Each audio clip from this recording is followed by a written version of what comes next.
Existe um livro na Bíblia que muitos temem abrir: Apocalipse. A palavra significa revelação, mas por séculos as pessoas o trataram como um mistério selado. Hoje, vamos desvendar o que está escrito nas páginas mais controversas das Escrituras. Esta não é apenas uma história sobre o fim do mundo. É a revelação sobre o destino da humanidade. E cada detalhe foi registrado há quase 2000 anos. O apóstolo João estava exilado na ilha de Patmos. Era o ano 95 depois de Cristo. Ele havia sobrevivido a perseguições brutais, tinha visto seus irmãos apóstolos serem martirizados e agora estava sozinho em uma ilha rochosa no meio do mar Egeu. Foi ali, naquele lugar de solidão e sofrimento, que o céu se abriu diante dele. João escreveu que estava em espírito no dia do Senhor, quando ouviu uma voz atrás dele, forte como o som de uma trombeta. Quando se virou, viu 7 candelabros de ouro, e no meio deles, alguém semelhante ao Filho do Homem. Os olhos dessa figura brilhavam como fogo, os pés reluziam como bronze polido, e a voz ecoava como o barulho de muitas águas. João caiu como morto aos pés dele, mas a figura tocou João e disse: "Não temas, eu sou o primeiro e o último, o que vive. Estive morto, mas agora estou vivo para sempre. O que você vê, escreva em um livro e envie a 7 igrejas." João obedeceu. O livro do Apocalipse nasceu desse encontro sobrenatural. Agora, o que João viu a seguir mudaria a compreensão da história humana para sempre. Ele foi levado em espírito e viu uma porta aberta no céu. Através dela, João contemplou o trono de Deus. Ao redor do trono havia 24 anciãos vestidos de branco e com coroas de ouro nas cabeças. Relâmpagos e trovões saíam do trono. 7 lâmpadas de fogo ardiam diante dele, representando os 7 Espíritos de Deus. Na mão direita daquele que estava sentado no trono, João viu um livro selado com 7 selos.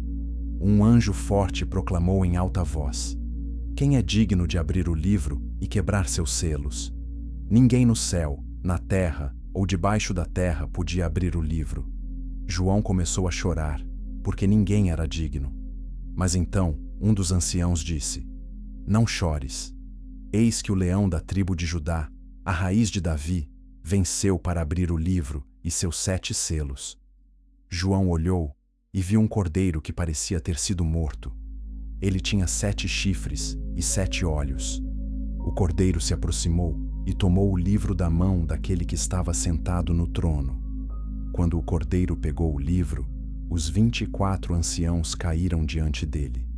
Cada um tinha uma harpa e taças de ouro cheias de incenso, que são as orações dos santos. Eles cantaram um cântico novo: "Tu és digno de tomar o livro e abrir seus selos, porque foste morto e com teu sangue compraste para Deus gente de toda tribo, língua, povo e nação." João então ouviu a voz de milhões de anjos ao redor do trono. Eles clamavam em alta voz: "Digno é o cordeiro que foi morto de receber poder, riqueza, sabedoria, força, honra, glória e louvor." Este era apenas o começo da visão. O que estava prestes a acontecer mudaria tudo. Os selos estavam prestes a serem quebrados, e com cada selo, um novo julgamento cairia sobre a terra. Mas por quê? Por que Deus permitiria tanto sofrimento? Estudiosos da Bíblia debatem isso há séculos. Alguns dizem que é justiça pura. Outros argumentam que é a última chance de Deus chamar a humanidade ao arrependimento. Aqui está uma pergunta controversa que você precisa considerar. Se Deus é amor, por que Ele permitiria as catástrofes que estão prestes a acontecer? Deixe sua resposta nos comentários abaixo. Essa é uma das questões mais debatidas na teologia cristã, e sua perspectiva importa. Antes de continuarmos, se você está fascinado por essas revelações bíblicas, inscreva-se no canal agora. Você não vai querer perder o que acontece quando os selos começam a ser quebrados. Clique no sino de notificações para ser avisado quando publicarmos mais conteúdos sobre profecias e mistérios das Escrituras. O Cordeiro agora segurava o livro. O silêncio tomou conta do céu. Todos os seres celestiais observavam. A história da humanidade estava prestes a entrar em sua fase final. João não sabia o que esperar. Ele apenas sabia que o que viria a seguir seria terrível e glorioso ao mesmo tempo. O primeiro selo estava prestes a ser quebrado. Capítulo 2. Os selos começam a quebrar. O Cordeiro estendeu a mão e quebrou o primeiro selo. João ouviu um dos 4 seres viventes dizer com voz de trovão: "Vem!" De repente, João viu um cavalo branco. O cavaleiro segurava um arco e uma coroa foi dada a ele. Ele saiu vencendo e para vencer. Muitos estudiosos debatem quem é esse cavaleiro do cavalo branco. Alguns acreditam que representa Cristo conquistando o mundo através do Evangelho. Outros argumentam que é o Anticristo, que virá disfarçado de pacificador. O texto não deixa completamente claro, e essa ambiguidade gerou milhares de interpretações ao longo dos séculos. O que sabemos é isto: quando o primeiro selo foi quebrado, algo novo entrou no mundo. Uma força de conquista, uma figura que prometeria paz, mas traria decepção. A história está cheia de líderes carismáticos que prometeram salvar o mundo. Hitler prometeu restaurar a Alemanha. Stalin prometeu igualdade. Mas suas promessas resultaram em milhões de mortos. O segundo selo foi quebrado. Outro cavalo apareceu, desta vez vermelho como fogo. O cavaleiro recebeu uma grande espada e poder para tirar a paz da terra. As pessoas começariam a se matar umas às outras. João viu isso claramente. Guerra. Não uma guerra comum, mas conflitos generalizados que consumiriam nações inteiras. Apocalipse 6, verso 4 diz: "E saiu outro cavalo, vermelho. Ao seu cavaleiro foi dado poder para tirar a paz da terra e fazer que os homens se matassem uns aos outros. E lhe foi dada uma grande espada." Esse verso descreve algo que a humanidade conhece bem: guerra total. Desde a Primeira Guerra Mundial, o mundo experimentou conflitos em uma escala sem precedentes. Pense no século XX. 2 guerras mundiais mataram mais de 100 milhões de pessoas. A Guerra Fria ameaçou destruir o planeta inteiro com armas nucleares. Conflitos no Oriente Médio ainda continuam até hoje. Será que já estamos vendo o cumprimento parcial dessa profecia? Ou o pior ainda está por vir? O terceiro selo foi quebrado. Um cavalo preto apareceu. O cavaleiro segurava uma balança na mão. João ouviu uma voz entre os 4 seres viventes dizendo: "Uma medida de trigo por 1 denário, e 3 medidas de cevada por 1 denário. Não danifique o azeite e o vinho." Esse cavalo representa fome e colapso econômico. 1 denário era o salário de um dia inteiro de trabalho. A profecia dizia que as pessoas trabalhariam o dia inteiro apenas para comprar comida suficiente para sobreviver. Luxos como azeite e vinho permaneceriam disponíveis para os ricos, mas as massas passariam fome. Isso soa familiar? Em muitas partes do mundo hoje, as pessoas trabalham em empregos exaustantes apenas para pagar por comida básica. A desigualdade econômica aumentou drasticamente nas últimas décadas. 1% da população mundial controla quase metade da riqueza do planeta.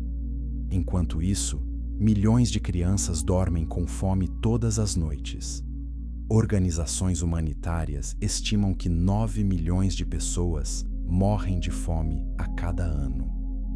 Isso é mais do que as mortes causadas por AIDS, ou malária e tuberculose combinadas. A fome não é causada por falta de alimentos no mundo, mas por distribuição injusta e sistemas econômicos quebrados. Será que o terceiro selo já foi parcialmente quebrado? Aqui está outra pergunta controversa para você. Por que Deus permitiria que crianças inocentes sofressem com a fome durante os julgamentos finais? Essa questão incomoda muitos teólogos. Alguns argumentam que o sofrimento das crianças é resultado da maldade humana, não da vontade direta de Deus.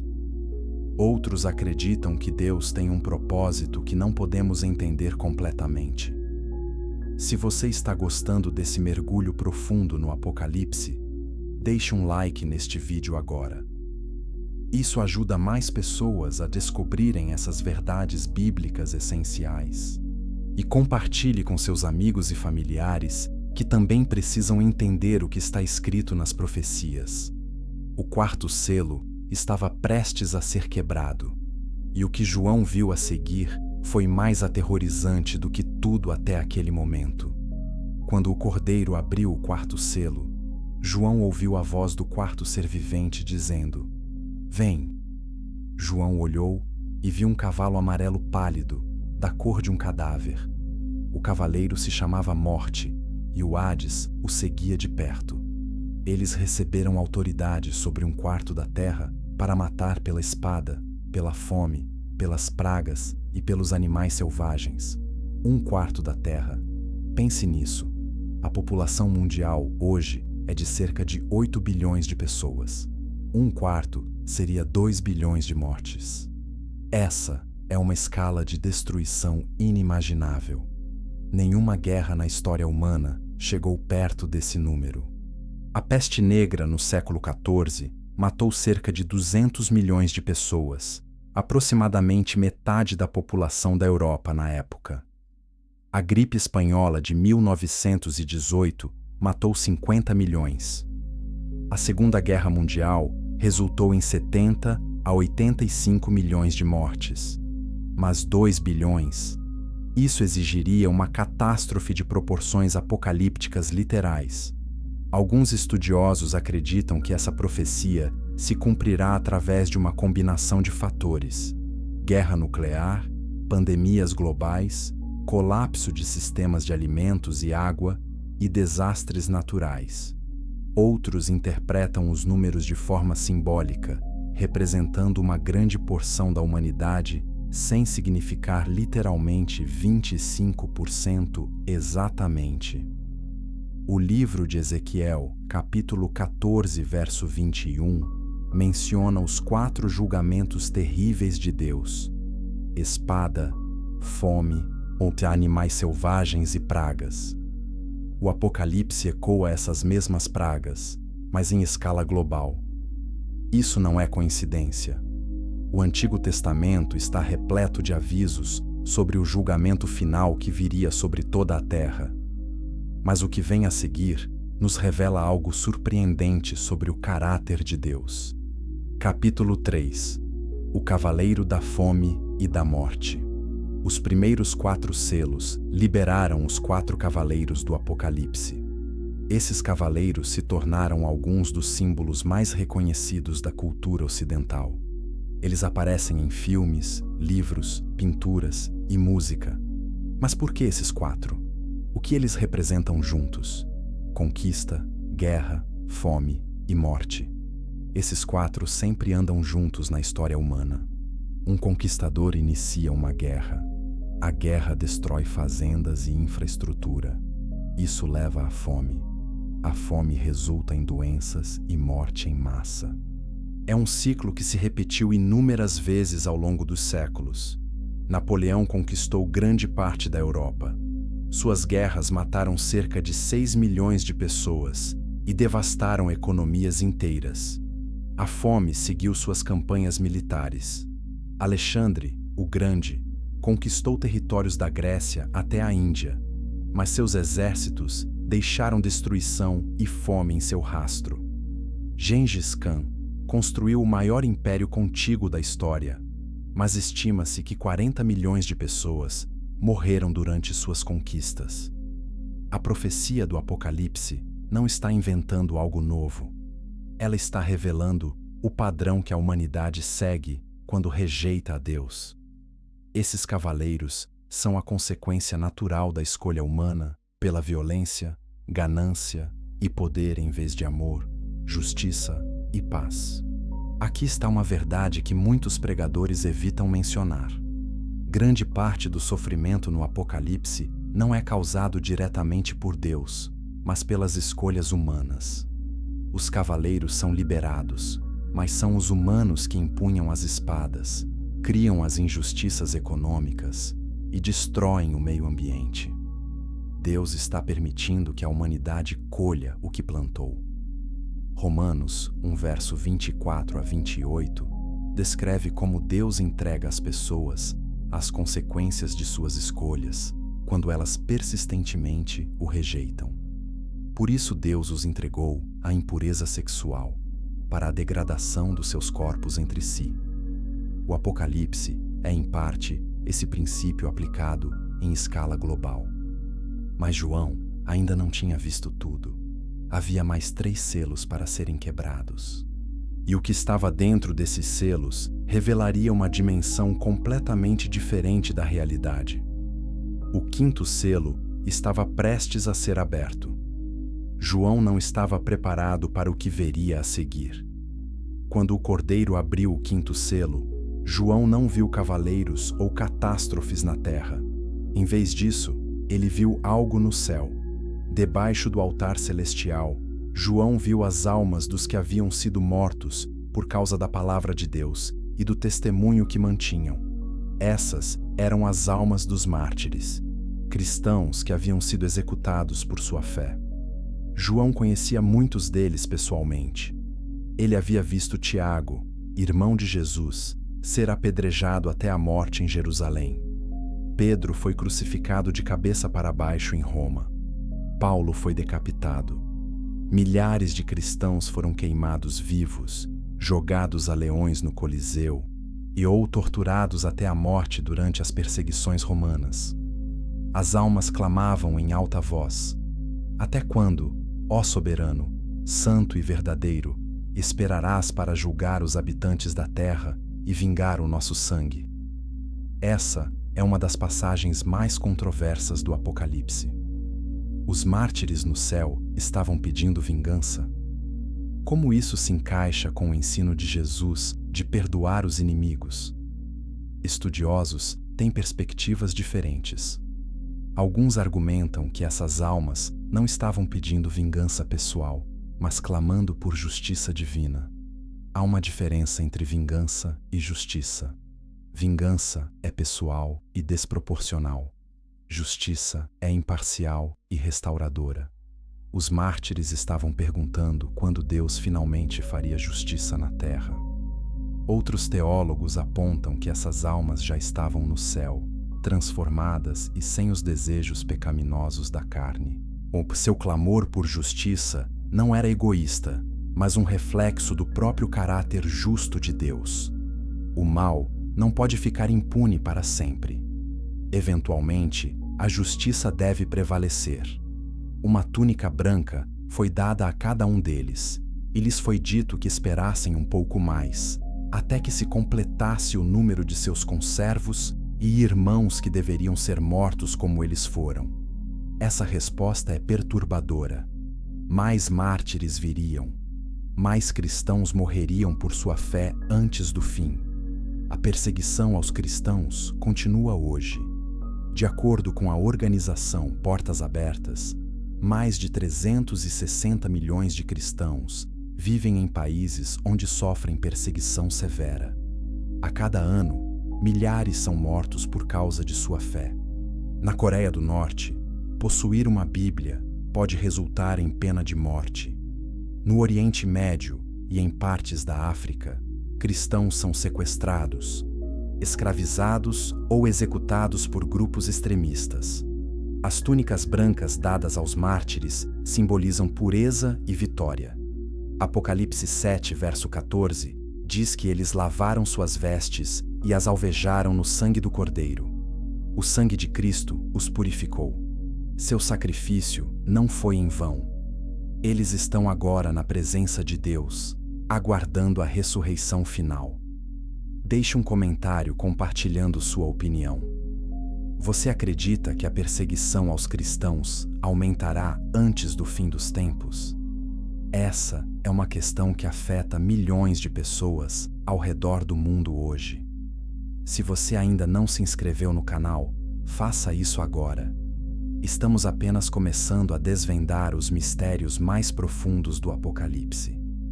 O que vem a seguir no 6º e 7º selos vai mudar tudo. João estava prestes a testemunhar eventos cósmicos que abalariam os próprios fundamentos da criação. Capítulo 4. As almas. Debaixo do altar. Os mártires receberam túnicas brancas e a promessa de justiça vindoura. Mas por que eles tinham que esperar? Por que Deus não intervinha imediatamente? Essa questão do tempo de Deus é central para entender o Apocalipse. 2 Pedro 3, verso 9 diz: O Senhor não demora em cumprir a sua promessa, como julgam alguns. Antes, Ele é paciente com vocês, não querendo que ninguém pereça, mas que todos cheguem ao arrependimento. Deus está esperando. Cada dia adicional é uma oportunidade para mais pessoas se voltarem para Ele. Mas há um limite. A paciência de Deus não é infinita. Eventualmente, a porta da arca se fecha. Eventualmente, o julgamento deve vir.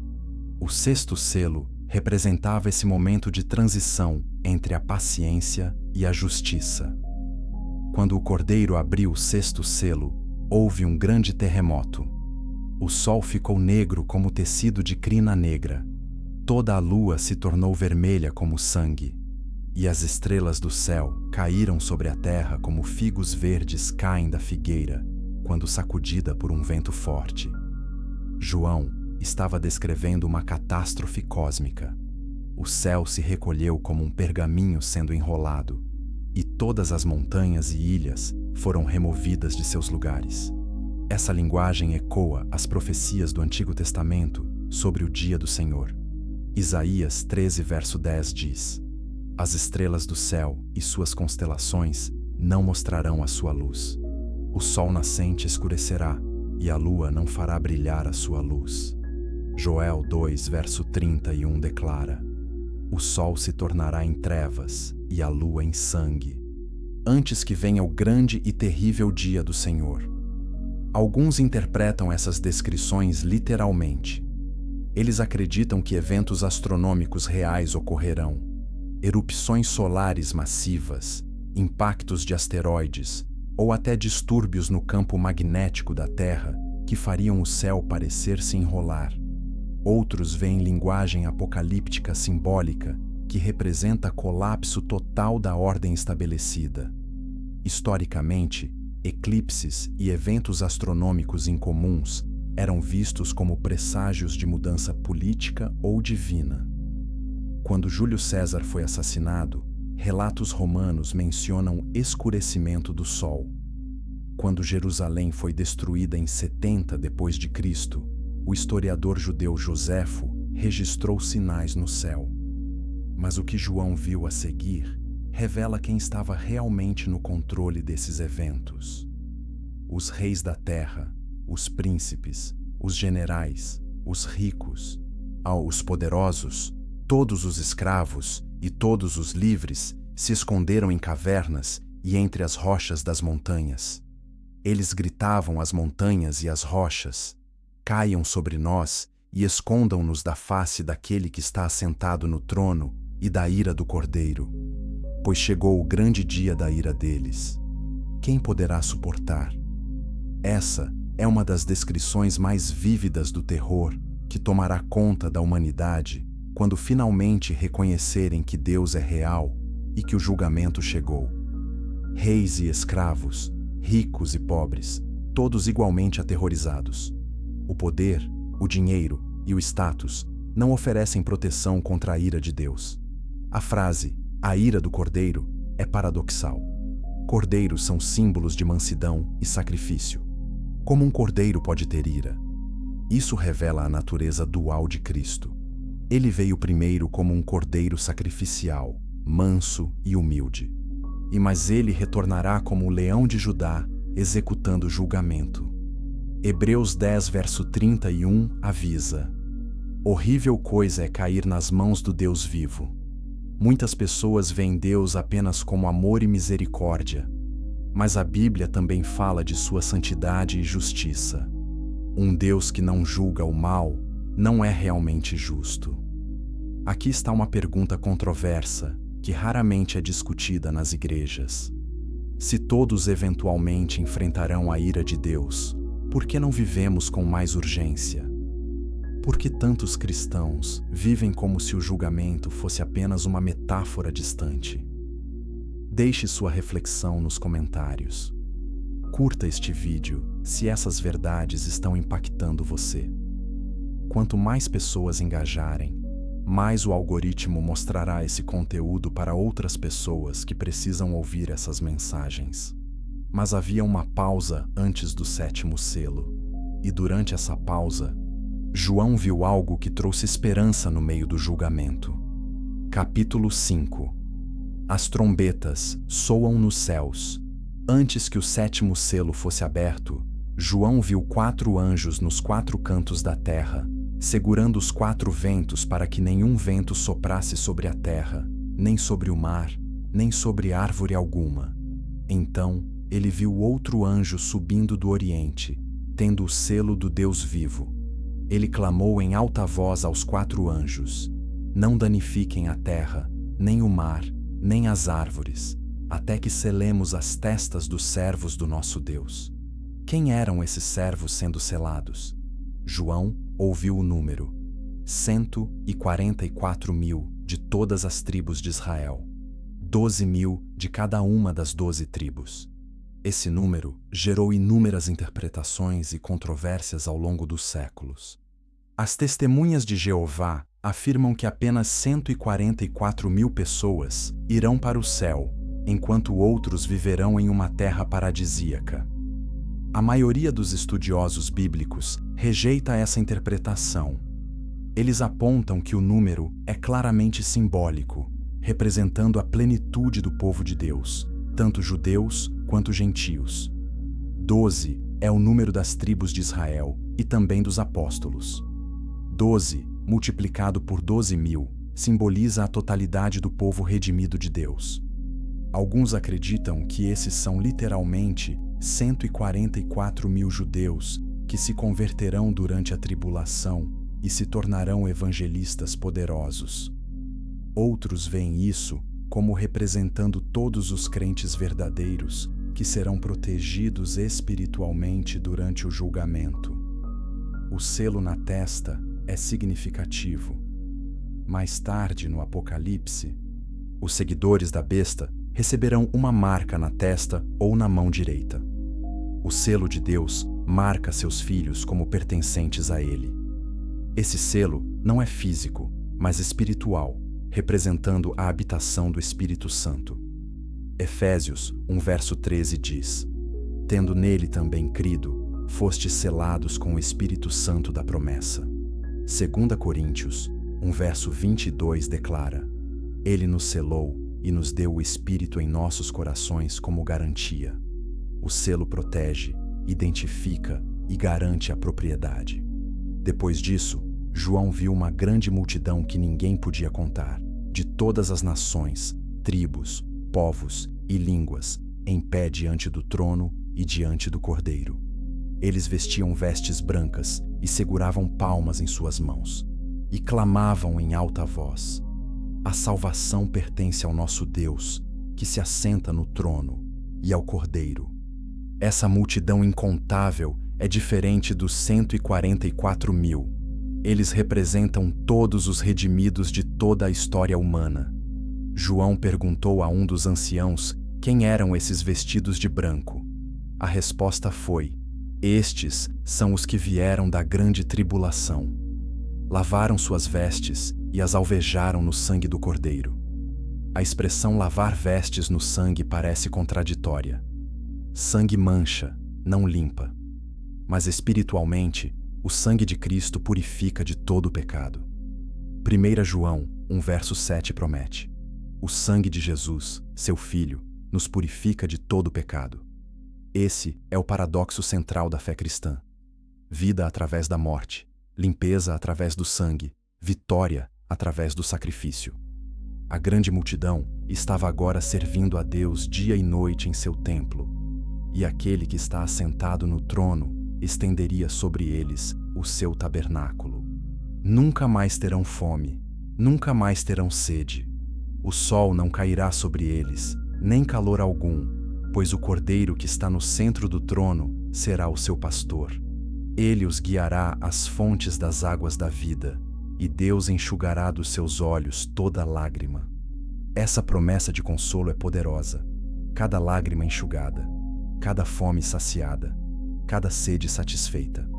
O céu não é apenas ausência de sofrimento, mas presença total de alegria e satisfação. Finalmente, o 7º selo foi aberto. Houve silêncio no céu por cerca de meia hora. Esse silêncio é profundamente significativo. Após todo o louvor, cânticos e sons celestiais, um silêncio completo tomou conta do universo. Era o silêncio antes da tempestade final. João, então, viu os 7 anjos que estão diante de Deus, e a eles foram dadas 7 trombetas. O julgamento estava prestes a intensificar. Os selos representavam os primeiros estágios. As trombetas trariam destruição em um nível completamente novo. Compartilhe este vídeo com alguém que precisa entender as profecias bíblicas. O conhecimento do que está por vir deve nos motivar a viver com propósito e urgência hoje. Outro anjo veio e ficou de pé junto ao altar, segurando um incensário de ouro.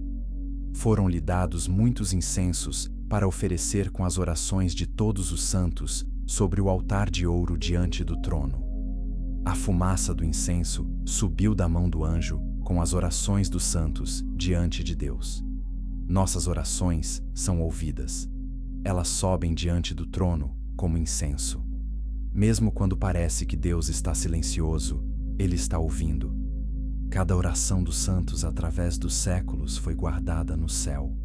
E agora, nesse momento apocalíptico, todas essas orações eram parte do processo de julgamento. O anjo pegou o incensário, encheu-o com o fogo do altar e o lançou sobre a terra. E houve trovões, vozes, relâmpagos e um terremoto. Os 7 anjos que tinham as 7 trombetas prepararam-se para tocá-las. A primeira trombeta soou. Capítulo 6. O abismo se abre. A primeira trombeta ecoou através do universo. Seguiram-se saraiva e fogo misturados com sangue, e foram lançados sobre a terra.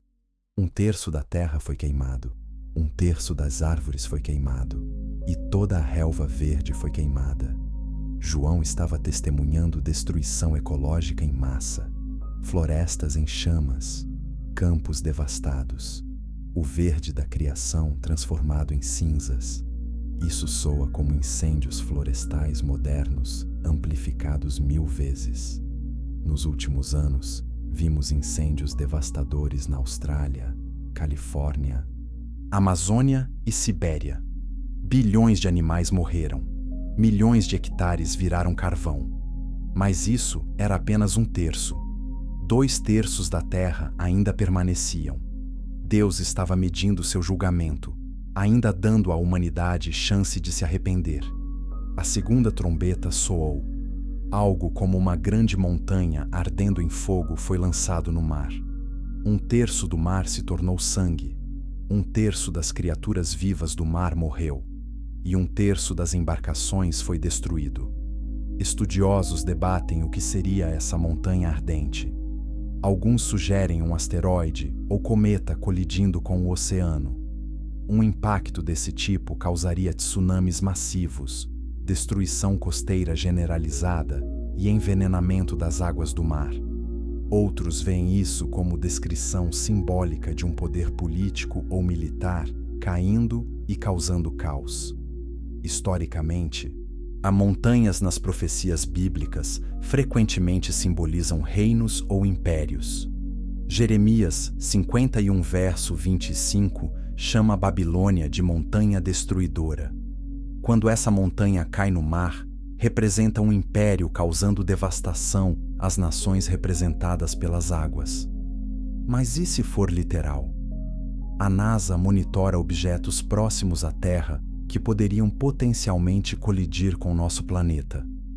Existem milhares de asteroides em órbitas que cruzam a da Terra. Em 2013, um meteoro explodiu sobre Chelyabinsk, na Rússia, ferindo mais de 1.000 pessoas. Era relativamente pequeno. Um asteroide do tamanho de uma montanha causaria uma catástrofe de extinção. A terceira trombeta soou. Uma grande estrela, ardendo como uma tocha, caiu do céu sobre 1/3 dos rios e das fontes das águas. O nome da estrela é Absinto.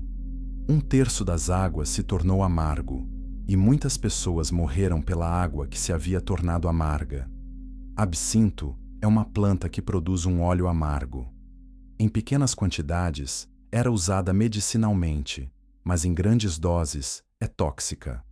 A palavra em russo para absinto é Chernobyl. Quando o reator nuclear explodiu em 1986, alguns cristãos russos imediatamente conectaram o desastre a esta profecia.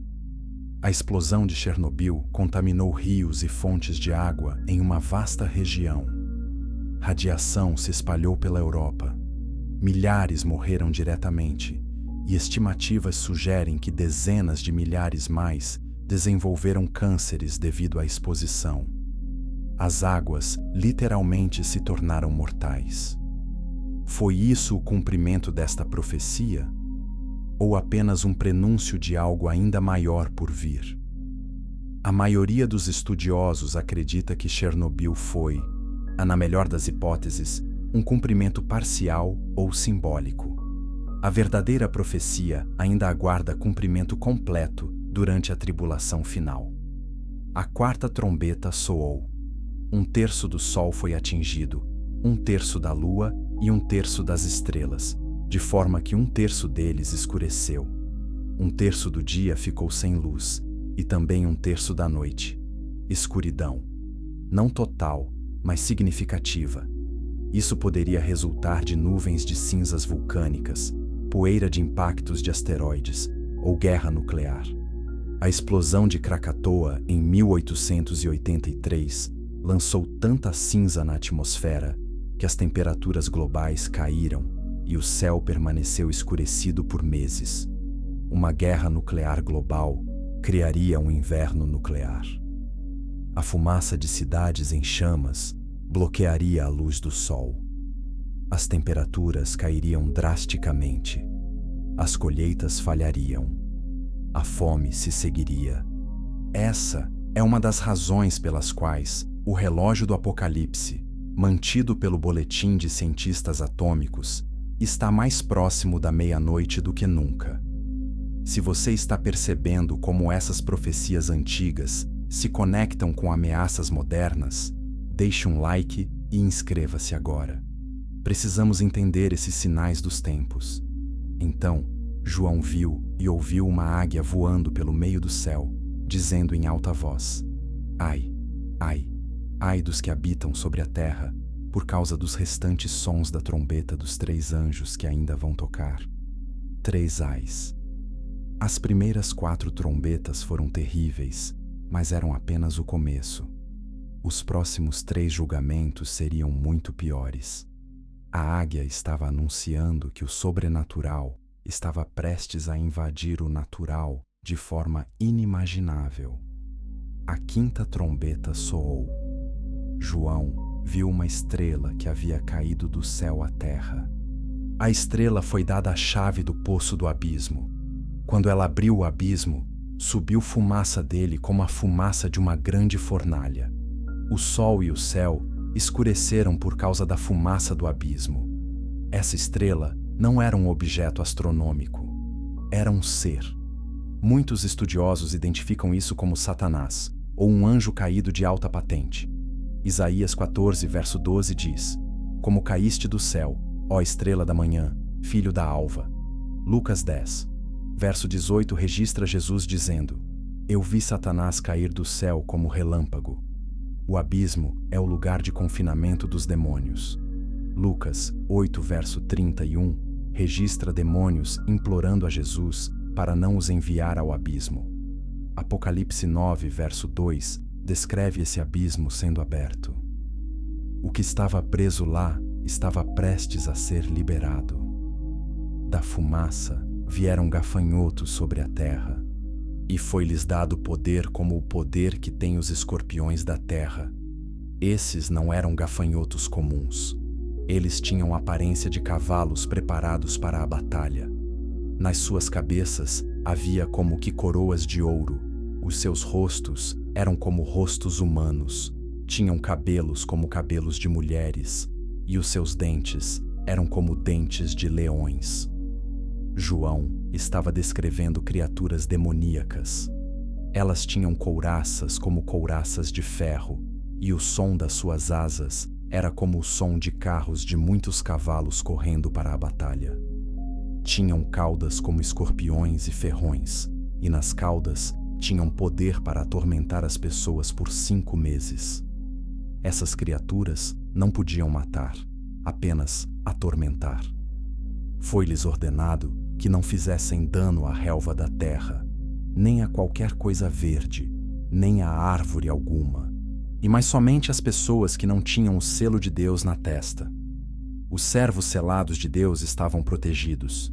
A tortura duraria 5 meses. Apocalipse 9, verso 6 diz: Naqueles dias, as pessoas procurarão a morte, mas não a encontrarão. Desejarão morrer, mas a morte fugirá delas. Imagine um tormento tão intenso que as pessoas prefeririam morrer, mas a morte se recusa a vir. O rei dessas criaturas era o anjo do abismo, cujo nome em hebraico é Abaddon e em grego Apollyon, que significa destruidor. Esse é claramente um título demoníaco de alta hierarquia, possivelmente Satanás mesmo, ou um de seus principais príncipes. O primeiro ai passou, 2 ais ainda estavam por vir. Capítulo 7. A guerra no céu. A 6ª trombeta soou. João ouviu uma voz vinda das 4 pontas do altar de ouro que está diante de Deus, dizendo ao 6º anjo que tinha a trombeta: Solta os 4 anjos que estão presos junto ao grande rio Eufrates. Esses eram anjos caídos que haviam sido aprisionados, aguardando este momento exato. Eles foram soltos na hora, no dia, no mês e no ano em que deviam matar 1/3 da humanidade. Tudo estava no cronograma de Deus. Nada estava fora de controle, apesar do caos aparente. O número dos exércitos de cavaleiros era 200 milhões. João ouviu o número deles. Esse é um número extraordinário para a época. No 1º século, o exército romano inteiro tinha apenas cerca de 300 mil soldados. 200 milhões era inconcebível. Hoje, tal exército é teoricamente possível. A China sozinha poderia mobilizar esse número. Mas o contexto sugere que esses não eram soldados humanos comuns. João descreveu os cavaleiros com couraças da cor de fogo, de jacinto e de enxofre. As cabeças dos cavalos eram como cabeças de leões, e das suas bocas saíam fogo, fumaça e enxofre.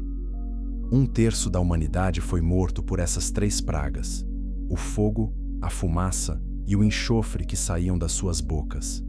Combine isso com o 1/4 morto sob o 4º selo, e agora metade da população humana estava morta. 4 bilhões de pessoas. Mas o versículo 20 e 21 revela algo chocante.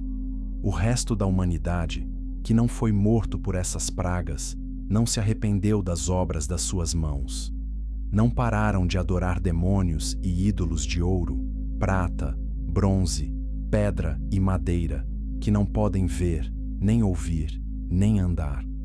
Também não se arrependeram dos seus assassinatos, das suas feitiçarias, da sua imoralidade sexual, nem dos seus roubos. Mesmo após testemunhar julgamentos sobrenaturais e a morte de metade da população, a humanidade restante ainda se recusava a se arrepender. Isso revela algo profundo sobre a natureza humana. Não é falta de evidência, que mantém as pessoas longe de Deus, mas rebeldia do coração. João então viu outro anjo poderoso descendo do céu, envolto numa nuvem.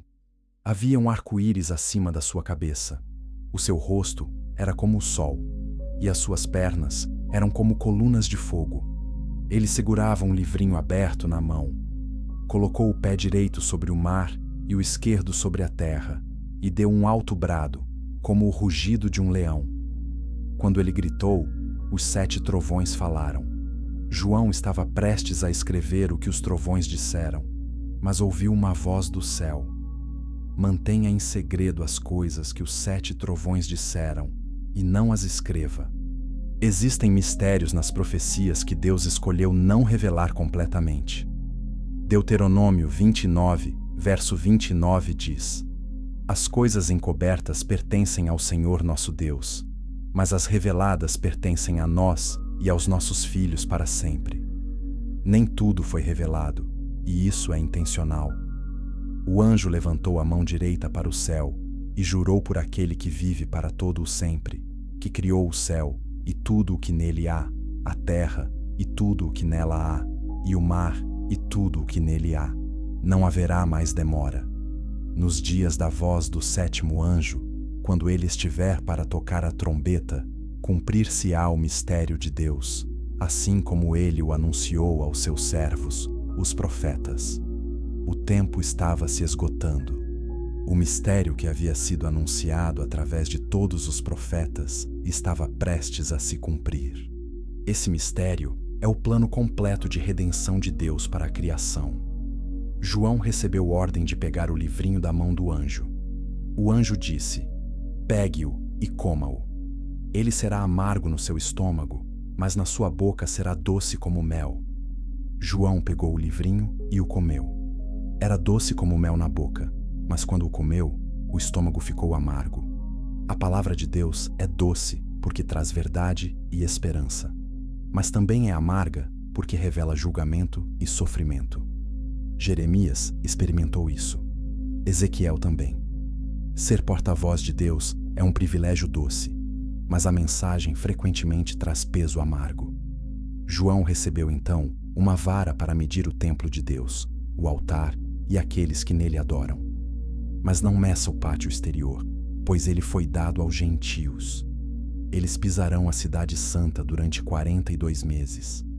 42 meses são 3 anos e meio. Esse período aparece repetidamente no Apocalipse. 1260 dias, um tempo, tempos e metade de um tempo. Todas essas expressões equivalem a 3 anos e meio, a segunda metade da tribulação de 7 anos. Durante esse tempo, Deus daria poder às suas 2 testemunhas. Elas profetizariam por 1260 dias, vestidas de pano de saco. Quem são essas 2 testemunhas? Estudiosos debatem há séculos.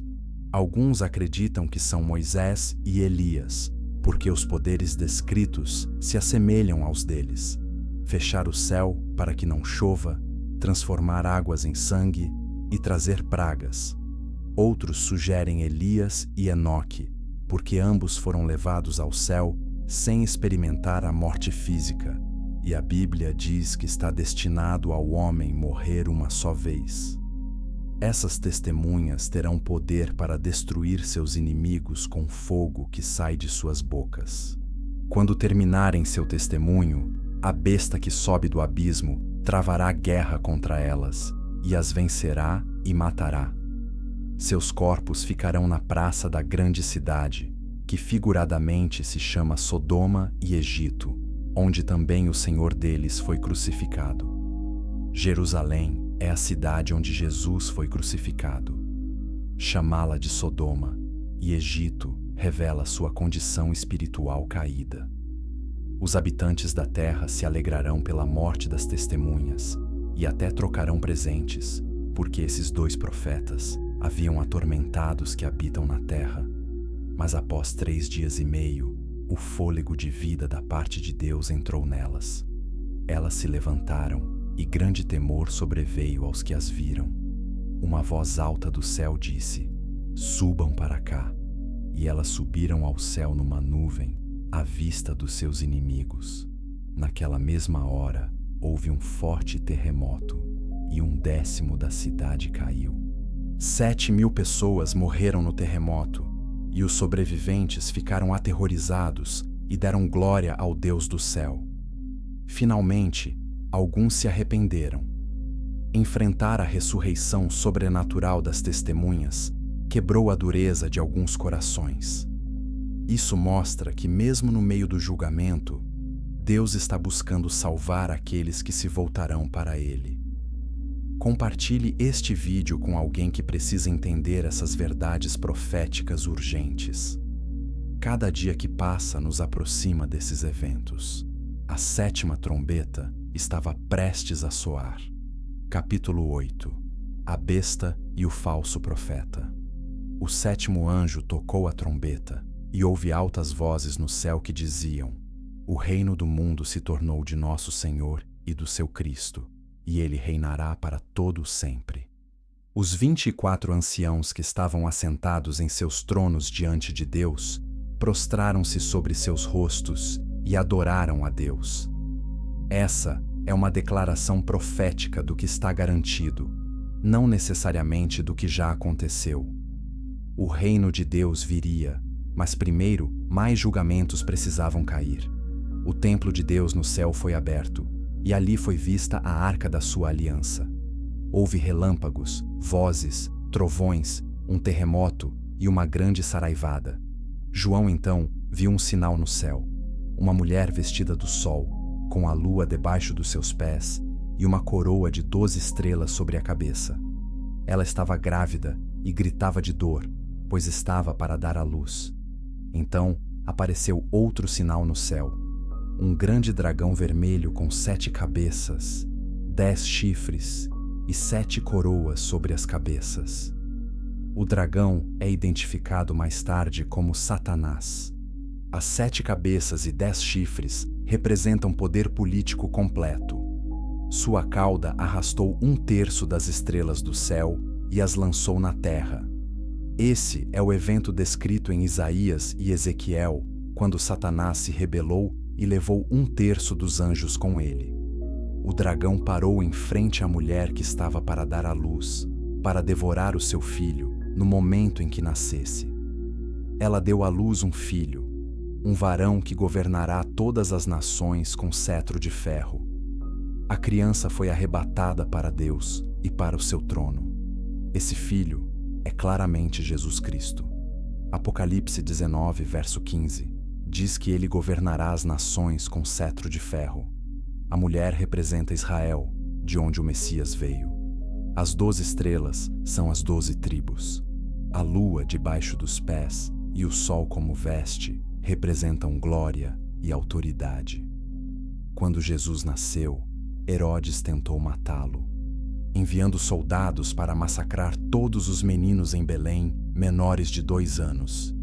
Esse foi o dragão tentando devorar a criança. Mas Jesus escapou para o Egito, cresceu, cumpriu seu ministério, morreu na cruz, ressuscitou e ascendeu ao céu. A mulher fugiu para o deserto, para um lugar preparado por Deus, onde seria sustentada durante 1260 dias.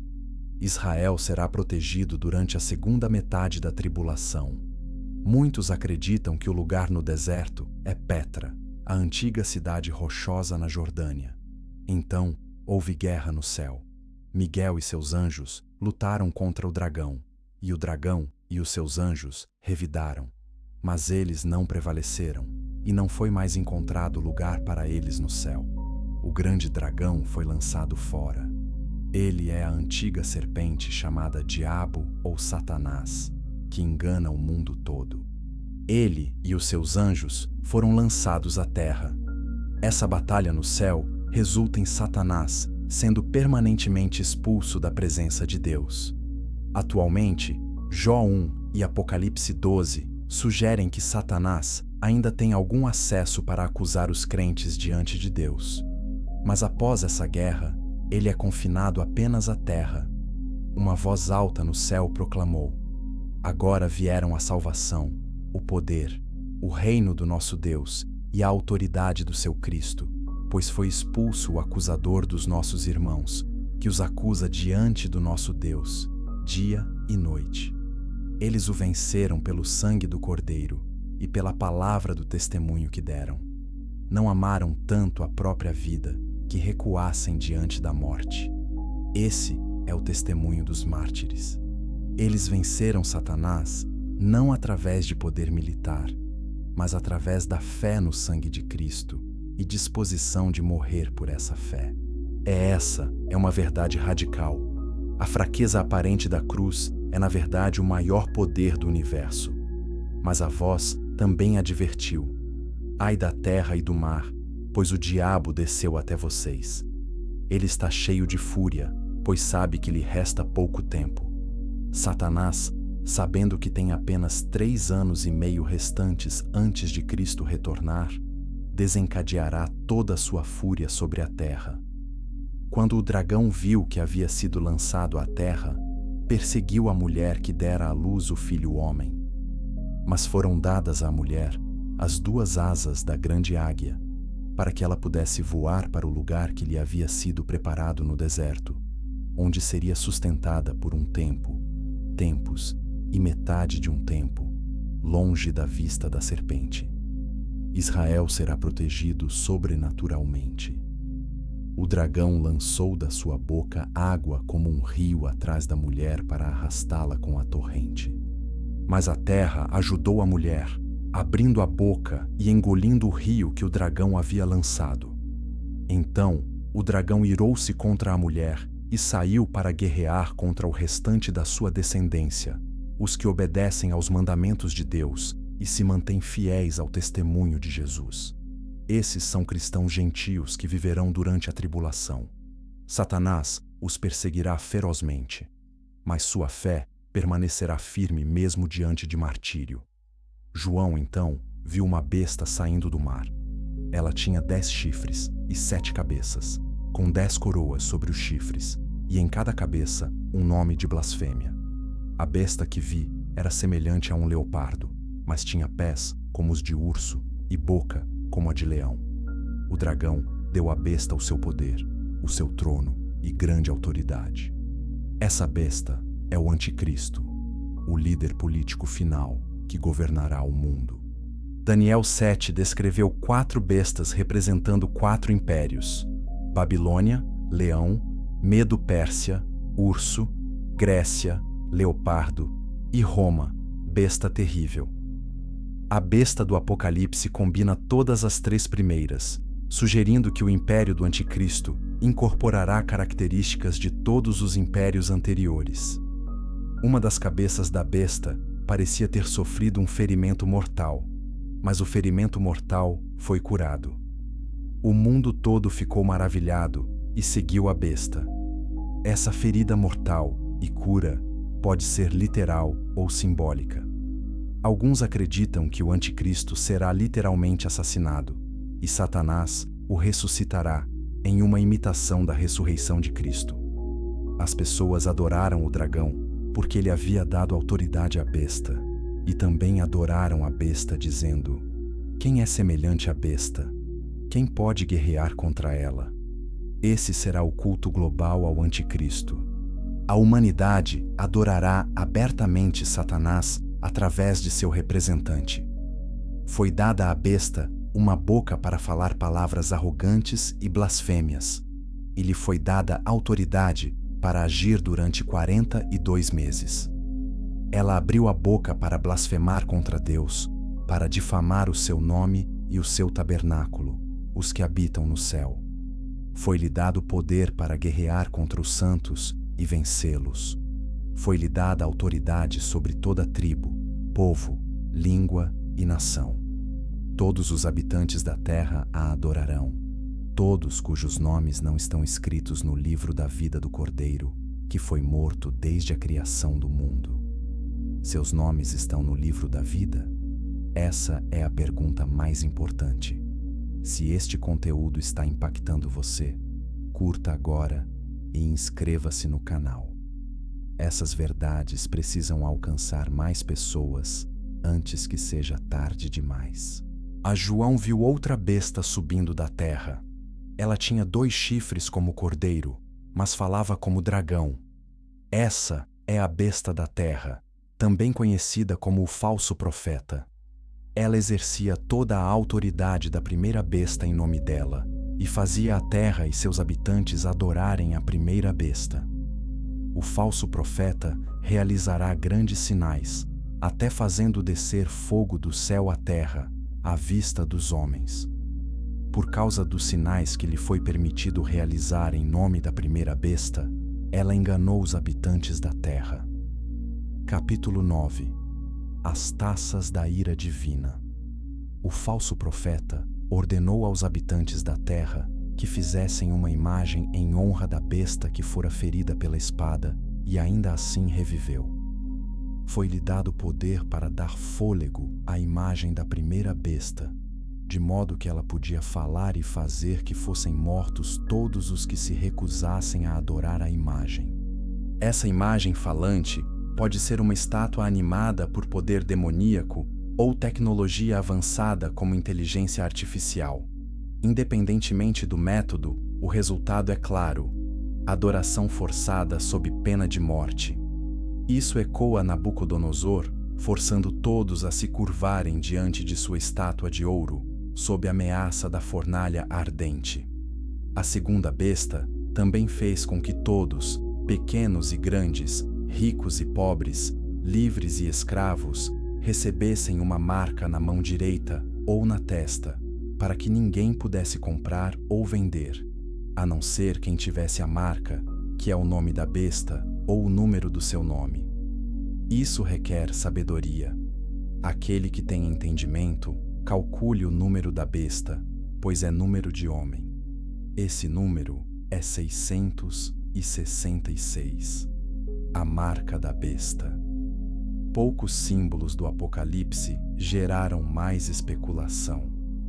Ao longo da história, as pessoas identificaram 666 com Nero, Hitler, vários papas, códigos de barras, microchips e até vacinas. A verdade é que não saberemos com certeza até que o anticristo se revele.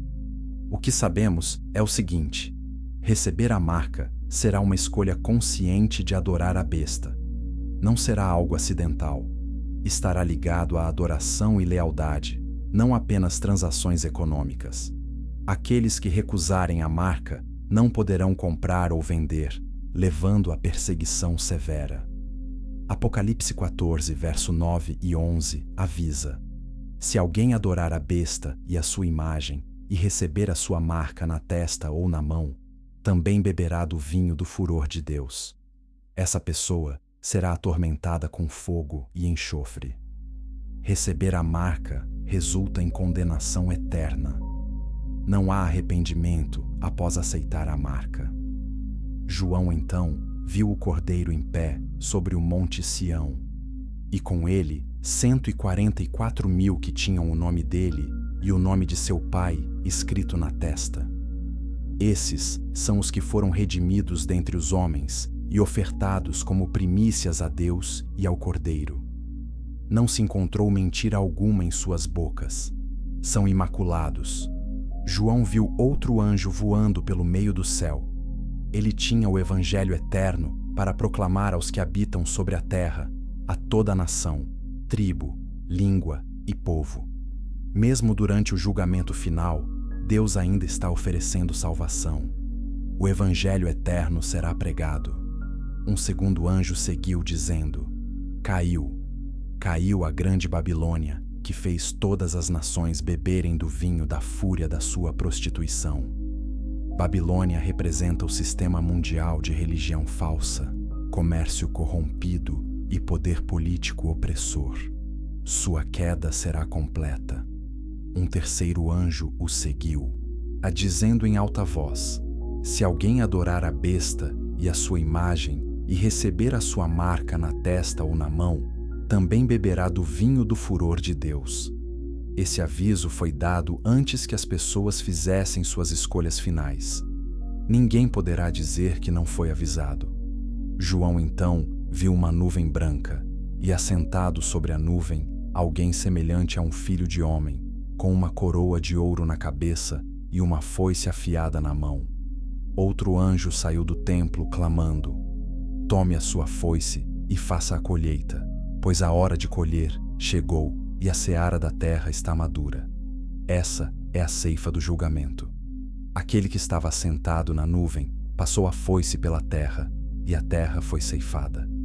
Jesus falou sobre a ceifa em Mateus 13. O trigo é recolhido no celeiro, mas o joio é amarrado em feixes para ser queimado. Outro anjo saiu do templo do céu, e também com uma foice afiada. Ainda outro anjo saiu do altar. Ele tinha autoridade sobre o fogo e clamou ao anjo que tinha a foice afiada: Tome sua foice afiada e ajunte os cachos de uva da videira da terra, porque as suas uvas estão maduras. O anjo passou a foice pela terra, ajuntou as uvas e as lançou no grande lagar da ira de Deus.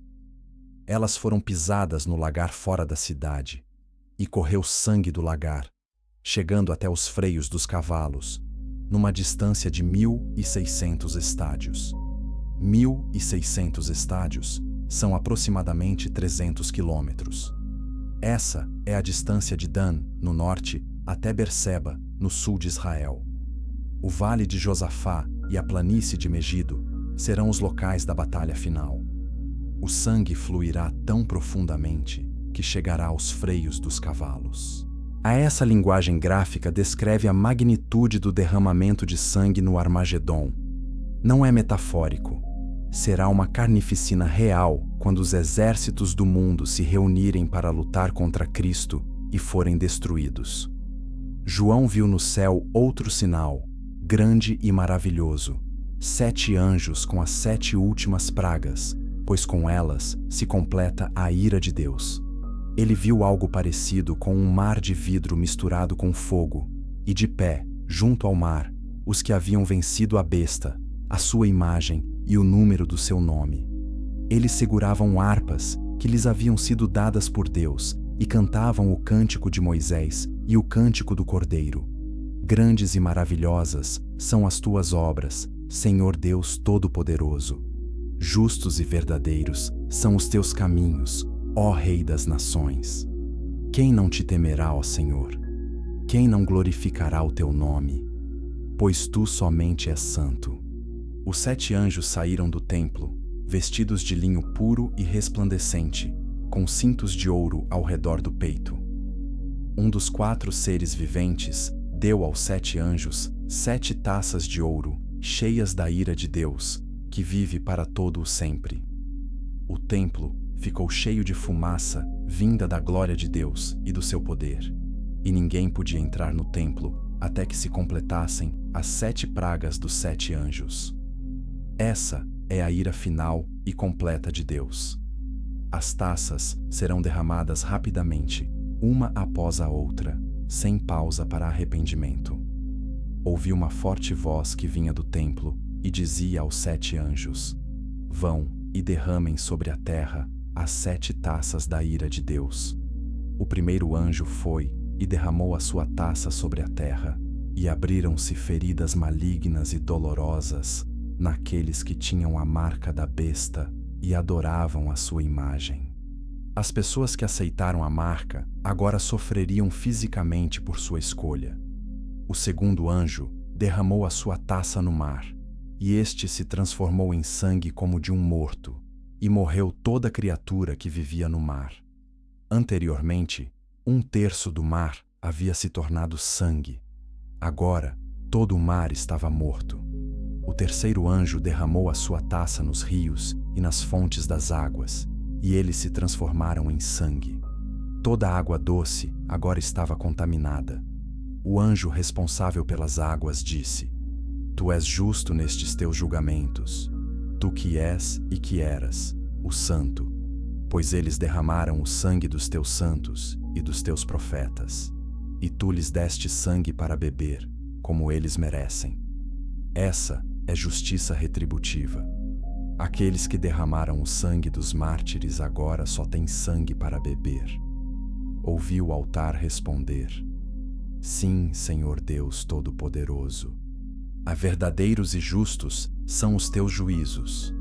O quarto anjo derramou a sua taça sobre o sol, e foi dado poder ao sol para queimar os homens com fogo. Eles foram queimados pelo intenso calor e amaldiçoaram o nome de Deus. Mesmo assim, recusaram-se a arrepender-se e a glorificá-lo. Se este estudo profético está abrindo seus olhos para a realidade do julgamento vindouro, compartilhe este vídeo agora. Seus amigos e familiares precisam entender o que está por vir. O quinto anjo derramou a sua taça sobre o trono da besta, e o reino dela ficou em trevas. De tanta agonia, os homens mordiam a própria língua e amaldiçoavam o Deus dos céus por causa das suas dores e das suas feridas. Contudo, recusaram-se a arrepender-se do que haviam feito. Mesmo em agonia extrema, ainda blasfemavam contra Deus. A dureza do coração humano é assustadora. O sexto anjo derramou a sua taça sobre o grande rio Eufrates, e secaram-se as suas águas para preparar o caminho dos reis do Oriente. Isso permitiria que exércitos asiáticos marchassem em direção a Israel para a batalha final. João viu saírem da boca do dragão, da boca da besta e da boca do falso profeta 3 espíritos imundos semelhantes a rãs. São espíritos de demônios que realizam sinais miraculosos e vão aos reis de todo o mundo para reuni-los para a batalha do grande dia do Deus Todo-Poderoso. Os demônios reunirão os exércitos do mundo em um lugar que em hebraico é chamado Armagedon. Isso é Har Megido, o Monte de Megido, uma planície estratégica no norte de Israel, onde muitas batalhas históricas foram travadas. O sétimo anjo derramou a sua taça no ar, e do templo saiu uma forte voz que vinha do trono dizendo: Está feito. Houve então relâmpagos, vozes, trovões e um violento terremoto. Nunca havia ocorrido um terremoto tão forte como esse desde que o homem existe sobre a terra. A grande cidade se partiu em 3 partes, e as cidades das nações caíram. Deus lembrou-se da grande Babilônia e lhe deu o cálice do vinho do furor da sua ira. Todas as ilhas fugiram e as montanhas desapareceram. Do céu caiu sobre os homens uma chuva de enormes pedras de granizo, de cerca de 40 quilos cada. E eles amaldiçoaram a Deus por causa do granizo, porque a praga fora terrível. Os julgamentos das taças chegaram ao fim. A próxima cena seria o clímax de toda a história humana. Capítulo 10. O Armagedon e o fim da escuridão. Um dos 7 anjos que tinham as 7 taças aproximou-se e disse a João: Venha, eu lhe mostrarei o julgamento da grande prostituta que está sentada sobre muitas águas. Com ela, os reis da terra se prostituíram, e os habitantes da terra se embriagaram com o vinho da sua prostituição. O anjo levou João em espírito a um deserto. Ali, João viu uma mulher montada numa besta vermelha, que estava coberta de nomes blasfemos e tinha 7 cabeças e 10 chifres. A mulher estava vestida de púrpura e vermelho, e adornada de ouro, pedras preciosas e pérolas. Ela segurava um cálice de ouro, cheio de abominações e da impureza da sua prostituição. Em sua testa havia um nome escrito: Mistério, Babilônia, a Grande, a mãe das prostitutas e das abominações da terra. João viu que a mulher estava embriagada com o sangue dos santos e das testemunhas de Jesus. Quem é essa Babilônia? Estudiosos têm várias interpretações. Alguns acreditam que é Roma, o império que perseguiu a igreja primitiva. Outros dizem que é uma cidade literal que surgirá no futuro, possivelmente a Babilônia reconstruída no Iraque. Ainda outros veem Babilônia como um sistema, a totalidade do mundo rebelde contra Deus. A Bíblia primeiro menciona Babel em Gênesis 11, onde a humanidade tentou construir uma torre até o céu em desafio direto a Deus. Desde então, Babilônia simboliza a rebelião humana organizada contra o Criador. A Babilônia histórica, sob Nabucodonosor, destruiu Jerusalém e levou o povo de Deus cativo. O anjo explicou: as 7 cabeças são 7 colinas sobre as quais está sentada a mulher. Roma era famosa por suas 7 colinas. Também representam 7 reis. 5 caíram, um existe e o outro ainda não veio. Os 10 chifres são 10 reis que ainda não receberam reino, mas receberão autoridade como reis, juntamente com a besta, durante 1 hora. Esses 10 reis darão seu poder à besta. Guerrearão contra o Cordeiro, mas o Cordeiro os vencerá, pois é Senhor dos senhores e Rei dos reis, e com ele estarão os seus chamados, escolhidos e fiéis. As águas onde está sentada a prostituta são povos, multidões, nações e línguas. Babilônia exerce influência sobre toda a humanidade. Mas a besta e os 10 chifres que você viu odiarão a prostituta. Eles a deixarão desolada e nua, comerão a sua carne e a queimarão no fogo. O anticristo eventualmente se voltará contra o sistema religioso falso que o apoiou. Ele destruirá todas as religiões e exigirá adoração exclusiva para si mesmo. 2 Tessalonicenses 2, verso 4, diz que ele se assentará no templo de Deus, proclamando ser Deus. Então, João viu outro anjo descendo do céu com grande autoridade. A terra foi iluminada por seu esplendor. Ele bradou em alta voz: Caiu! Caiu a grande Babilônia! Ela se tornou morada de demônios e covil de todo espírito imundo e abrigo de toda ave impura e detestável.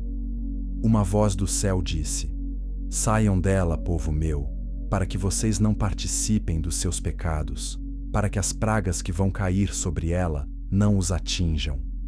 Deus estava chamando seu povo para sair de Babilônia antes de sua destruição.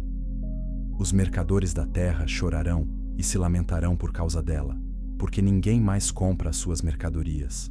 Artigos de ouro, prata, pedras preciosas, pérolas, linho fino, púrpura, seda, escarlate, toda espécie de madeira de cedro, todo tipo de objeto de marfim, madeira preciosa, bronze, ferro, mármore, canela, especiarias, incenso, essências, vinho, azeite de oliva, farinha fina, trigo, bois, ovelhas, cavalos, carruagens e até corpos e almas de homens.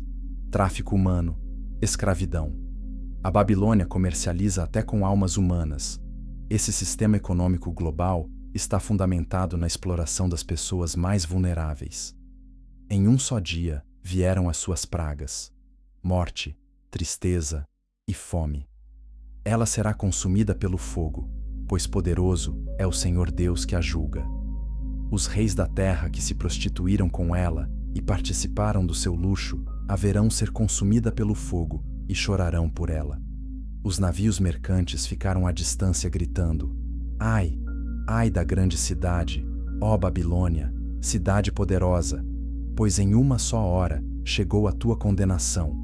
Então, um anjo poderoso levantou uma pedra do tamanho de uma grande pedra de moinho e a lançou no mar, dizendo: Assim, com violência, e será lançada por terra a Babilônia, a grande cidade, e nunca mais será encontrada. Depois disso, João ouviu o que parecia ser uma voz de uma grande multidão no céu, clamando: Aleluia! A salvação, a glória e o poder pertencem ao nosso Deus, pois verdadeiros e justos são os seus juízos. Ele condenou a grande prostituta que corrompia a terra com a sua prostituição. Ele vingou o sangue dos seus servos, derramado pelas mãos dela. Os 24 anciãos e os 4 seres viventes prostraram-se e adoraram a Deus, que estava assentado no trono, clamando: Amém, aleluia. Então veio do trono uma voz, dizendo: Louvem o nosso Deus, todos vocês, seus servos, vocês que o temem, tanto pequenos como grandes. Então João ouviu o que parecia a voz de uma grande multidão. como o som de muitas águas e de fortes trovões, clamando: Aleluia! Pois reina o Senhor, o nosso Deus, o Todo-Poderoso. Regozijemo-nos, exultemos, demos glória a Ele, pois chegou a hora do casamento do Cordeiro, e a sua noiva já se aprontou. A noiva é a Igreja, todos os redimidos de todos os tempos. Foi-lhe dado vestir-se de linho fino, brilhante e puro. O linho fino são os atos justos dos santos. O anjo disse a João: Escreva: Felizes os que são convidados para a ceia das bodas do Cordeiro. Então João viu o céu aberto, e diante dele estava um cavalo branco. Seu cavaleiro se chama Fiel e Verdadeiro. Seus olhos são como chama de fogo, e na sua cabeça há muitas coroas. Ele tem um nome que só ele conhece. Está vestido com um manto manchado de sangue, e o seu nome é Verbo de Deus. Os exércitos dos céus o seguiam, montados em cavalos brancos e vestidos de linho fino, branco e puro. Da sua boca sai uma espada afiada, e com a qual ferirá as nações. Ele as governará com cetro de ferro. Ele pisa o lagar do vinho do furor da ira do Deus Todo-Poderoso. Em seu manto e em sua coxa está escrito o nome: Rei dos Reis e Senhor dos Senhores. Esse é Jesus Cristo retornando em glória. Não como um bebê em uma manjedoura ou um servo sofredor, mas como o Rei conquistador. Zacarias 14, verso 4, diz que seus pés tocarão o Monte das Oliveiras, que se dividirá em duas partes. Os exércitos do mundo estavam reunidos para fazer guerra contra aquele que estava montado no cavalo e contra o seu exército. Mas a besta foi presa, e com ela o falso profeta que havia realizado sinais em nome dela. Os dois foram lançados vivos no lago de fogo que arde com enxofre.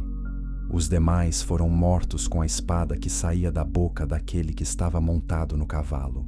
Mas não houve batalha real. Foi um massacre. A simples palavra de Cristo destruiu seus inimigos instantaneamente. Apocalipse 19, verso 21, diz que todas as aves se fartaram das suas carnes.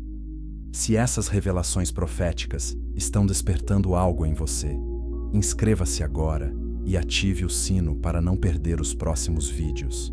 Ainda há mais verdades essenciais para explorar. Capítulo 11. O julgamento do trono branco. Então, João viu um anjo que descia do céu, tendo na mão a chave do abismo e uma grande corrente. Ele prendeu o dragão, a antiga serpente, que é o diabo, Satanás, e o amarrou por 1000 anos. Lançou-o no abismo, fechou-o e pôs um selo sobre ele, para que não enganasse mais as nações até se completarem os 1000 anos. Satanás está agora preso. Durante 1000 anos, ele não terá influência sobre a terra. Esse é o milênio. Há o reino de 1000 anos de Cristo na terra. As profecias do Antigo Testamento sobre o reino messiânico serão cumpridas. O lobo e o cordeiro pastarão juntos. Não haverá mais guerra, justiça e paz reinarão. João viu tronos, e aos que neles se assentaram foi dada autoridade para julgar. Viu as almas dos que foram decapitados por causa do testemunho de Jesus e da palavra de Deus. Eles não haviam adorado a besta nem a sua imagem, e não receberam a sua marca na testa nem na mão. Eles ressuscitaram e reinaram com Cristo durante 1000 anos. Essa é a primeira ressurreição. Felizes e santos os que participam da primeira ressurreição. A segunda morte não tem poder sobre eles. Eles serão sacerdotes de Deus e de Cristo, e reinarão com ele durante 1000 anos. Quando se completarem os 1000 anos, Satanás será solto da sua prisão e sairá para enganar as nações que estão nos 4 cantos da terra, Gog e Magog. Ele os reunirá para a batalha. Seu número será como a areia do mar. Isso revela algo surpreendente sobre a natureza humana. Mesmo após 1000 anos de paz perfeita sob o governo justo de Cristo, quando Satanás for liberado, multidões se unirão a ele em rebelião. Isso mostra que o problema da humanidade não é apenas circunstancial ou ambiental, mas fundamentalmente espiritual. O coração humano precisa de transformação. Eles marcharam por toda a superfície da terra e cercaram o acampamento dos santos, a cidade amada. Mas desceu fogo do céu e os devorou. O diabo que os enganava foi lançado no lago de fogo e enxofre, onde já haviam sido lançados a besta e o falso profeta. Eles serão atormentados dia e noite, para todo o sempre. O destino final de Satanás está selado. Não há redenção para ele. Ele será atormentado eternamente. Alguns questionam a justiça do tormento eterno, mas devemos entender que Satanás teve o conhecimento completo de Deus, estava na presença de Deus e ainda escolheu se rebelar. Sua culpa é infinita, porque foi contra a luz infinita. Então, João viu um grande trono branco e aquele que nele estava assentado. A terra e o céu fugiram da sua presença, e não se encontrou lugar para eles. Esse é o julgamento final, após o milênio. O céu e a terra atuais serão dissolvidos. 2 Pedro 3, verso 10, diz que os elementos se farão abrasados. João viu os mortos, grandes e pequenos, de pé diante do trono. Livros foram abertos. Outro livro foi aberto, o livro da vida. Os mortos foram julgados de acordo com o que tinham feito, e segundo o que estava registrado nos livros. O mar entregou os mortos que nele havia, e a morte e o Hades entregaram os mortos que neles havia. Cada pessoa foi julgada de acordo com o que tinha feito. Então, a morte e o Hades foram lançados no lago de fogo. O lago de fogo é a segunda morte. A primeira morte é física. A segunda morte é espiritual e eterna, a separação final de Deus. Se o nome de alguém não foi encontrado no livro da vida, foi lançado no lago de fogo. Essa é a cena mais solene de toda a Bíblia. Inúmeras pessoas, através da história, permanecendo diante do trono de Deus, enfrentando o julgamento eterno. Seus nomes não estavam no livro da vida porque rejeitaram a salvação oferecida através de Jesus Cristo. Jesus disse em João 3, verso 18, quem nele crê não é condenado, mas quem não crê já está condenado. E por não crer no nome do Filho unigênito de Deus. A condenação não é arbitrária, é a consequência de rejeitar o único caminho de salvação que Deus providenciou. Aqui está a pergunta mais importante que você pode considerar. Seu nome está escrito no livro da vida. Se você morresse hoje, você estaria diante desse trono com confiança ou com terror? Deixe sua reflexão nos comentários. E se você nunca tomou a decisão de seguir a Cristo, talvez hoje seja o dia. Capítulo 12. A Nova Jerusalém desce dos céus. Então, João viu um novo céu e uma nova terra, pois o primeiro céu e a primeira terra tinham passado, e o mar já não existia. João viu a cidade santa, a Nova Jerusalém, que descia do céu, da parte de Deus, preparada como uma noiva adornada para o seu marido. Ouvi uma forte voz que vinha do trono e dizia: agora o tabernáculo de Deus está com os homens, com os quais ele viverá. Eles serão os seus povos, e o próprio Deus estará com eles e será o seu Deus. Ele enxugará dos seus olhos toda lágrima. Não haverá mais morte, nem tristeza, nem choro, nem dor, pois a antiga ordem já passou. Essa promessa é o clímax de toda a história da redenção. Desde o Éden, Deus desejou habitar com sua criação. O tabernáculo no deserto era uma sombra disso. O templo em Jerusalém era uma imagem temporária. Mas agora, finalmente, Deus habitará eternamente com seu povo. Não haverá mais morte. A morte foi o último inimigo e agora está destruída. 1 Coríntios 15, verso 26 diz: o último inimigo a ser destruído é a morte. Não haverá mais luto, porque não haverá perda. não haverá choro, e porque não haverá tristeza, não haverá dor, porque não haverá doença, ferimento ou sofrimento. Aquele que estava sentado no trono disse: Estou fazendo novas todas as coisas. Depois me disse: Escreva isto, pois estas palavras são verdadeiras e dignas de confiança. Disse-me ainda: Está feito. Eu sou o Alfa e o Ômega, o princípio e o fim. A quem tiver sede, darei de beber gratuitamente da fonte da água da vida. Essa é uma promessa de satisfação completa. Jesus ofereceu isso à mulher samaritana no poço. Agora, na eternidade, todos os redimidos beberão livremente e nunca mais terão sede espiritual. Os vencedores herdarão tudo isso, e eu serei o seu Deus, e eles serão meus filhos. Mas os covardes, os incrédulos, os depravados, os assassinos, os que cometem imoralidade sexual, os que praticam feitiçaria, os idólatras e todos os mentirosos. O lugar deles será no lago de fogo, que arde com enxofre. Esta é a segunda morte. A lista de excluídos é séria. Não são apenas assassinos e feiticeiros, mas covardes que tiveram vergonha de Cristo, incrédulos que rejeitaram a verdade, e todos os mentirosos. Apocalipse 22, verso 15 acrescenta: Fora ficam os cães, os que praticam feitiçaria, os que cometem imoralidade sexual, os assassinos, os idólatras e todos os que amam e praticam a mentira. Um dos 7 anjos disse a João: Venha, eu lhe mostrarei a noiva, a esposa do Cordeiro. Ele me levou em espírito a um grande e alto monte e me mostrou a cidade santa, Jerusalém, que descia do céu, da parte de Deus. Ela resplandecia com a glória de Deus, e o seu brilho era como o de uma pedra muito preciosa, como jaspe cristalino. A cidade tinha um grande e alto muro com 12 portas, e nas portas estavam 12 anjos. Nas portas estavam escritos os nomes das 12 tribos de Israel. Havia 3 portas ao oriente, 3 ao norte, 3 ao sul e 3 ao ocidente. O muro da cidade tinha 12 fundamentos, e neles estavam os nomes dos 12 apóstolos do Cordeiro. Israel e a Igreja unidos em uma cidade.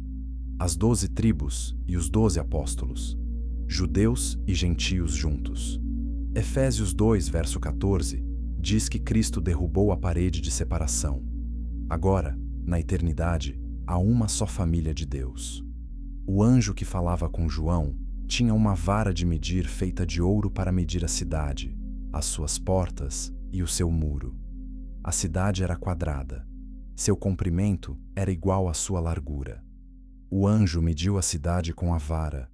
Tinha 2.200 quilômetros de comprimento, e a largura e a altura eram iguais. Uma cidade cúbica perfeita de mais de 2.000 quilômetros em cada direção. Essa é aproximadamente a distância da costa leste à costa oeste dos Estados Unidos. A cidade seria grande o suficiente para abrigar todos os redimidos de toda a história humana, com espaço de sobra. O muro tinha 65 metros de espessura. Era feito de jaspe e a cidade de ouro puro, como vidro límpido.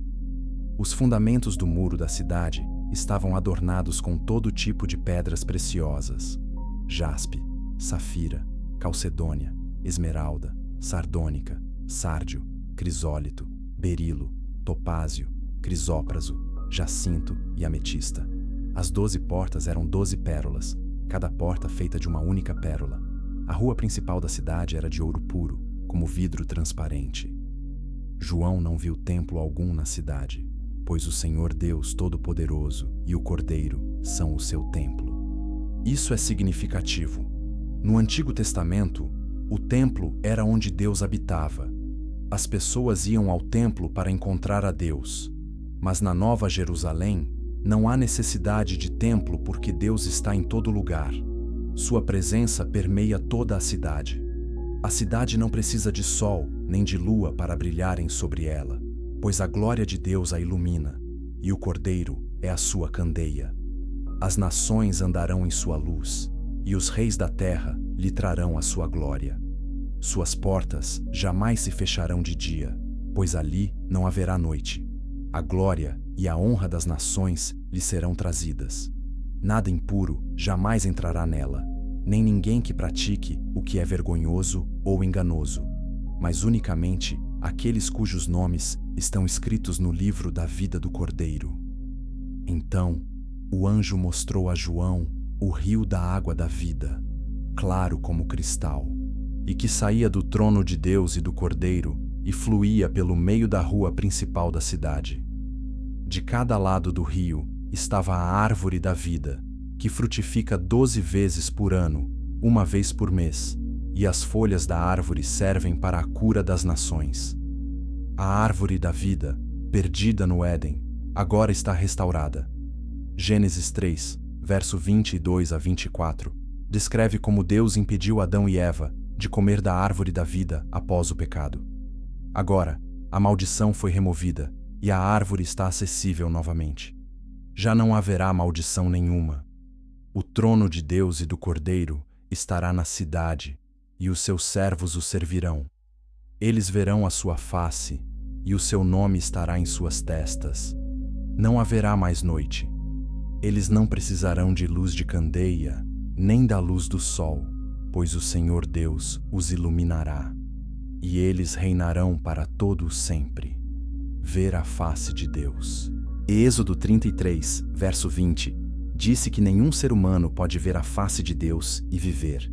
Mas agora, transformados e glorificados, os redimidos verão sua face. 1 João 3, verso 2 promete: seremos semelhantes a ele, pois o veremos como ele é. O anjo disse a João: estas palavras são dignas de confiança e verdadeiras. O Senhor, o Deus dos espíritos dos profetas, enviou o seu anjo para mostrar aos seus servos as coisas que em breve devem acontecer. Eis que venho em breve. Feliz aquele que guarda as palavras da profecia deste livro. Jesus falou diretamente. 3 vezes no último capítulo ele diz: eis que venho em breve. Apocalipse 22, verso 12. Eis que venho em breve. A minha recompensa está comigo, e eu retribuirei a cada um de acordo com o que fez. Eu sou o Alfa e o Ômega, o primeiro e o último, o princípio e o fim. Felizes os que lavam as suas vestes, para que tenham direito à árvore da vida e possam entrar na cidade pelas portas. Jesus também diz: eu, Jesus, enviei o meu anjo para dar a vocês este testemunho concernente às igrejas. Eu sou a raiz e o descendente de Davi, a resplandecente estrela da manhã. O Espírito e a noiva dizem: vem. Aquele que ouvir, diga: vem. Quem tiver sede, venha. E quem quiser, beba de graça da água da vida. Esse é o convite final da Bíblia. Venha. A porta ainda está aberta. A graça ainda está disponível. A água da vida ainda é oferecida gratuitamente. Mas um dia, a porta se fechará. Declaro a todos os que ouvem as palavras da profecia deste livro: se alguém lhe acrescentar algo, Deus lhe acrescentará as pragas descritas neste livro. Se alguém tirar alguma palavra deste livro de profecia, e Deus tirará dele a sua parte na árvore da vida e na cidade santa, que são descritas neste livro. Aquele que dá testemunho destas coisas diz: sim, venho em breve. Amém. Vem, Senhor Jesus. A graça do Senhor Jesus seja com todos. E assim termina o Apocalipse. Não com medo, mas com esperança. Não com terror, mas com convite. Não com fim, mas com novo começo. A questão que resta é esta: você está pronto? Quando Cristo retornar, você será encontrado entre os redimidos ou entre os perdidos. Seu nome está no livro da vida. Se este vídeo impactou você, compartilhe-o agora com todos que você conhece. Deixe um comentário com suas reflexões.